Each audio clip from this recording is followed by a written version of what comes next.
இன்றைக்கி முட்டை பாலாடை செய்யலாம். எப்படி செய்கிறதுன்னு பார்க்கலாம் வாங்க. ஒரு 10 சின்ன வெங்காயம், சின்ன பச்சை மிளகாவில் 2 போட்டுக்கலாம். வச்சுக்கிறேன். இப்போ ஒரு முட்டை,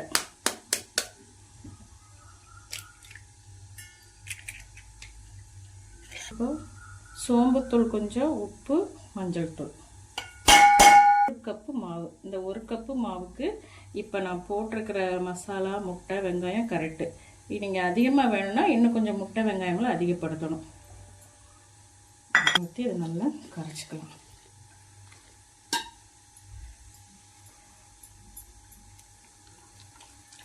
தண்ணியாக கரைச்சி வச்சுக்கோங்க. இது அப்படியே இருக்கட்டும்.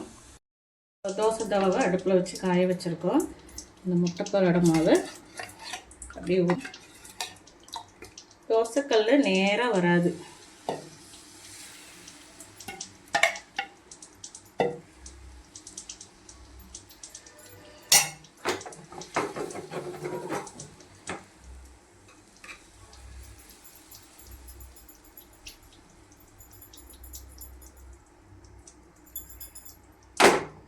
நேராக வரவே செய்யாது. இவ்வளோதான், நல்லா காயிட்டு. இப்போ கொஞ்சமாக நெய் போட்டுக்கலாம்.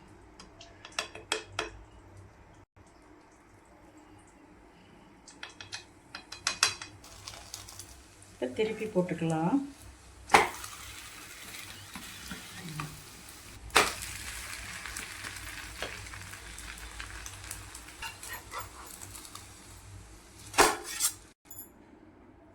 அருமையான சிம்பிளாக முட்டை பாலாடை ரெடி ஆயிடுச்சு. இந்த வீடியோ பிடிச்சிருந்தா லைக் பண்ணுங்கள், ஷேர் பண்ணுங்கள், கமெண்ட் பண்ணுங்கள், சப்ஸ்கிரைப் பண்ணுங்கள். தேங்க்யூ.